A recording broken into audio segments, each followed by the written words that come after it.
যারা আল্লাহর রাস্তায় শহীদ হন তাদের সাথে কিয়ামতের আগ পর্যন্ত কবরে কিরূপ আচরণ করা হয় এবং কিয়ামত পরবর্তী সময়ে তারা আল্লাহর নিকট হতে কি কি পুরস্কার পাবেন।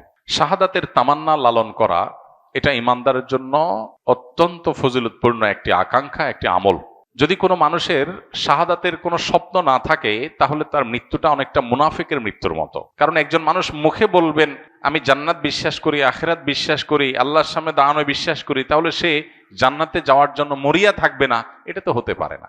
শাহাদাত হলো জান্নাত লাভের সবচেয়ে শর্টকাট পথগুলোর একটা, সবচেয়ে সংক্ষিপ্ত পথগুলোর একটা হলো কি শাহাদাত। হ্যাঁ, মানুষের হক নষ্ট করে থাকলে সেটা কিন্তু শাহাদাতেও কুলাবে না, এটা খুব ডেঞ্জারাস। কাউকে অন্যায়ভাবে অনাচার করেছেন, জুলুম করেছেন, হক নষ্ট করেছেন, টাকা মেরে খেয়েছেন, তাহলে এইটার প্রতিকার আপনাকে দুনিয়াতে করতে হবে, তার কাছ থেকে মাপ চাইতে হবে, আদায় করতে হবে। এই ছাড়া আর বাকি সব গুনাহ শাহাদাতের মাধ্যমে আল্লাহ তাআলা মাফ করবেন ইনশাআল্লাহ তাআলা। কোরআনে কারীম আল্লাহ বলেছেন ওয়ালা তাহসাবান্নাল্লাযীনা কুতিলু ফি সাবিলিল্লাহি আমওয়াতা বাল আহইয়াউন ইনদা রাব্বিহিম ইউরযাকুন। শাহাদাতের অন্যতম একটা মর্যাদা হলো শহীদদেরকে আল্লাহ তাআলা বিশেষ জীবন দিয়ে রাখেন। মানুষ মারা যাওয়ার পরে কবরে আমাদের কাছে সে মরা লাশ হতে পারে, কিন্তু তার অনুভব করবার মতো শক্তি আল্লাহ দিয়ে তাকে কবরে জান্নাতি হলে জান্নাতের নেয়ামত, জাহান্নামী হলে জাহান্নামের শাস্তি তাকে উপভোগ করান। এটি আহলে সুন্নাত জামাতের আকীদা, কোরআন হাদিসের আলোকে প্রমাণিত বিষয়। কিন্তু যারা শাহাদাত অর্জন করেন, শাহাদাত লাভ করেন, শহীদ হন, আল্লাহ তাআলা তাদেরকে একটা বিশেষ জীবন দেন যেটা অন্য সাধারণ মৃত মানুষরা পায় না। এই জন্য শহীদ বাহ্যিক দৃষ্টিকোণ থেকে, দুনিয়াবী দৃষ্টিকোণ থেকে মারা যায়, প্রকৃত অর্থে সে আসলে মারা যায় না, সে অমর থাকে। এটা হলো একটা ফজিলত।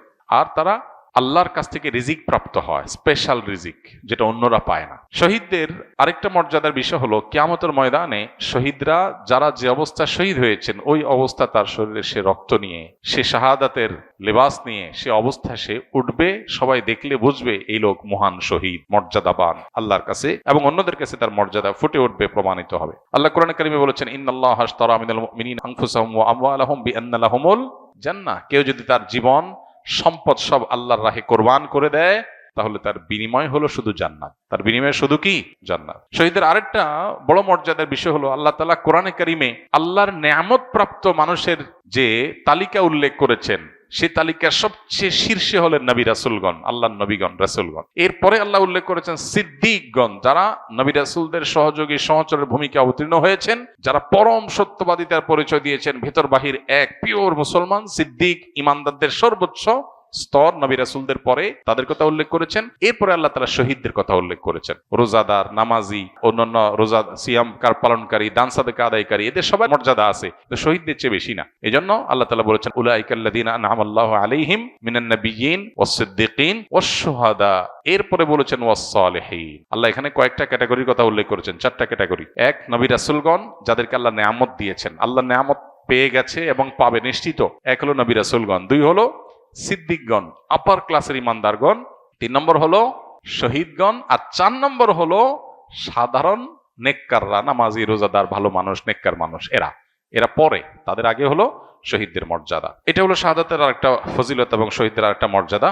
আর এর বাইরে হাদিসে এও আছে যে কোনো ব্যক্তি যখন শাহাদাত এটা তাকে আল্লাহ তাআলা দান করেন, তখন সে তার একজন সায়েম, একজন কায়েম, রোজাদার ব্যক্তি, একজন নামাজি ব্যক্তি যে সওয়াব পায়, শহীদকে আল্লাহ তাআলা অটোমেটিক সে সওয়াব দান করেন। তো এরকম শাহাদাতের আরো বহু মর্যাদা রয়েছে। আল্লাহ তাআলা আমাদের সবাইকে শাহাদাতের তামান্না, আকাঙ্ক্ষা, স্বপ্ন অন্তরে লালন করার তৌফিক দান করুন। আল্লাহর সন্তুষ্টির আশায় আমাদের সবসময় শাহাদাতের তামান্না যেমন লালন করতে হবে এবং শাহাদাতের জন্য সিরিয়াসলি প্রত্যাশী হতে হবে। আল্লাহ আমাদের সবাইকে সে তৌফিক দান করুন। কোন দল বা ব্যক্তি অপকর্মের গুনাহের ভাগ সেই দল বা ব্যক্তির সমর্থনকারী ব্যক্তির উপর বর্তাবে কিনা জানতে চাই।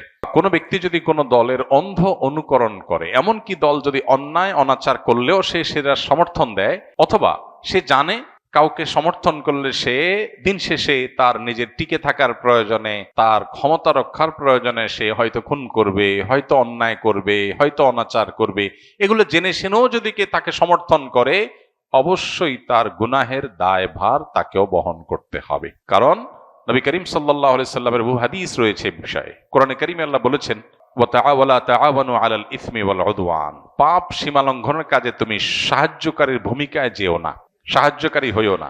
কেউ একজন অন্যায় করছে, তুমি তার সাহায্যকারীর ভূমিকায় চলে গেলে, তুমি তার সহযোগীর ভূমিকায় চলে গেলে, এটা অন্যায়, এটা অনাচার। তো জন্য এই বিষয়গুলো থেকে আমাদের বেঁচে থাকার সর্বোচ্চ চেষ্টা করতে হবে। আল্লাহ আমাদের সবাইকে সেই তৌফিক দান করুন। আমি হয়তো মনে করছি আমি একটা দলকে সাপোর্ট করলাম বা একজন ব্যক্তিকে, একজন নেতাকে সাপোর্ট করলাম, এতে কি আর হবে? অথচ এর মাধ্যমে যত খুন, যত অন্যায়, যত অনাচার, যত মানুষের অধিকার লঙ্ঘন হবে, যত মাস্তানি হবে, এমনকি ইসলাম বিরোধী কাজ যদি হয়, দেশ বিরোধী কাজ যদি হয়, তিনি যদি দুর্নীতি করেন, তিনি যদি চুরি ডাকাতি করেন, তিনি যদি অন্যায় করেন, চাঁদাবাজি করেন, যাই কিছু করেন অপকর্ম, এর দায়ভার আমার কাছে কম বেশি আসবে, আমাকে নিতে হবে, কারণ আমি তাকে সাহায্য করেছি এই কাজগুলো করার ক্ষেত্রে। অত্যন্ত দায়িত্বশীলতার ব্যাপার এটা। এজন্য দেশ, দেশের মানুষের স্বার্থ, মুসলিম উম্মাহ এবং মিল্লাতের স্বার্থ, এটা মাথায় রেখে প্রত্যেকটা পদক্ষেপ আমাদের নেয়ার চেষ্টা করতে হবে। আমাদের নেতৃবৃন্দকেও আমরা দোয়া করি আল্লাহ তাআলা তাদেরকে আমাদের দেশের কল্যাণে, মানুষের কল্যাণে, মুসলিম উম্মাহর কল্যাণে কাজ করার তৌফিক দান করুন। মানুষের চাহিদা, মানুষের চাওয়া, পালস বুঝে যেন তারা চলতে পারেন। তারা যেন ভিনদেশীদের চেহারার দিকে তাকায় না চলতে হয়। তারা যেন মানুষের চাওয়া অনুযায়ী বা মানুষের মনের যে আকাঙ্ক্ষা, ধর্মপ্রাণ মানুষের মনের আকাঙ্ক্ষাকে যেন তারা বাস্তবায়ন করতে পারেন। আল্লাহ তাদেরকে সেই তৌফিক দান করুন। আমার বন্ধুর বাবা ঘুষের সাথে জড়িত, এই অবস্থায় বন্ধুর কাছ থেকে কোনো খাবার বা উপহার গ্রহণ করা কি যাবে? যেহেতু বর্তমানে আমার ছাত্র এবং নিজেদের অর্থ উপার্জনের সক্ষমতা নেই। আমরা ছাত্র এবং নিজেদের অর্থ উপার্জনের কোনো সক্ষমতা নেই।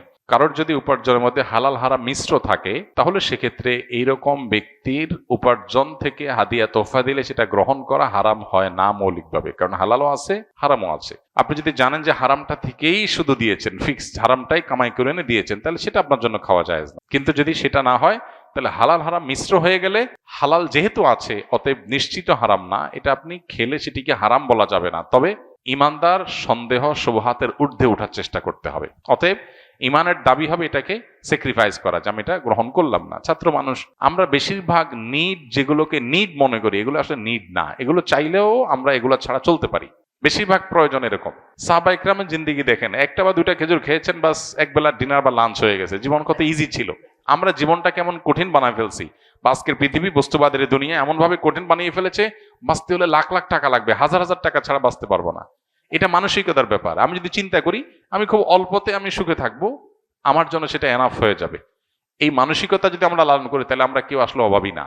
প্রত্যেকটা মানুষেরই কম বেশি চলার, জীবন বাঁচানোর ব্যবস্থা আলহামদুলিল্লাহ আছে। সাহাবা ইকরাম তো পেটে পাথর বাঁধা লাগছে, আমাদের তো সেই অবস্থা বেশিরভাগ মানুষের হচ্ছে না। সব মানসিকতার পরিবর্তন করলে আমাদের অভাব অনেকখানি দূর হবে ইনশাআল্লাহ। ইনকিলাব মঞ্চের মুখপাত্র শরীফ ওসমান হাদি ইতিমধ্যে সন্ত্রাসীদের গুলির ঘটনায় মৃত্যুবরণ করেছেন। ইন্না লিল্লাহি ওয়া ইন্না ইলাইহি রাজিউন। আমার জানা বিষয় হলো, শরীফ ওসমান হাদির এই মৃত্যু কি শাহাদাতের মৃত্যু হিসেবে গণ্য হবে? প্রিয় দর্শক, কোনো মানুষের মধ্যে যদি আল্লাহর সন্তুষ্টি লাভের আশায় মানুষের কল্যাণ সাধনা, ইনসাফ প্রতিষ্ঠা করা, মুসলিম মিল্লাতের চেতনা ধারণ করা এবং মানুষের অধিকার আদায় করার মানসিকতা থাকে, এবং সেটার জন্য তিনি যদি লড়ে যান, সংগ্রাম করে যান, এমত অবস্থা যদি তার এই চেতনার কারণে তিনি আক্রমণের শিকার হন এবং মারা যান, সন্দেহাতীতভাবে তিনি শাহাদাতের মর্যাদা লাভ করবেন ইনশাআল্লাহ তাআলা। ইমানদারের মধ্যে যদি আল্লাহর সন্তুষ্টি লাভের জন্য জীবন বাজি রাখার মানসিকতা থাকে এবং তার অসৎ কাজে বাধা প্রদান, অন্যায়ের বিরুদ্ধে তার প্রতিরোধ এবং ইনসাফ প্রতিষ্ঠার মানসিকতা লালন করার কারণে তিনি যদি আক্রমণের শিকার হন, তাহলে সেক্ষেত্রে তিনি অবশ্যই শাহাদাতের মর্যাদা লাভ করবেন। সেই জায়গা থেকে শরীফ ওসমান হাদিকে আল্লাহ তাআলা শাহাদাতের মর্যাদা দান করুন, আমরা সেই দোয়া করি। আর এমনিতেই নবী সাল্লাল্লাহু আলাইহি ওয়াসাল্লাম বলেছেন, মান কুতিলা দুনা দামিহি ফাহুয়া শাহীদ। যে ব্যক্তি কারোর হাতে খুন হয়েছে, জীবন রক্ষা করতে গিয়ে তার জীবন খুন হয়েছে, অর্থাৎ সাধারণ ধস্তাধস্তিতে অথবা কোনো ডাকাতের হাতে মারা গেছে, সেও শাহাদাতের মর্যাদা লাভ করেন।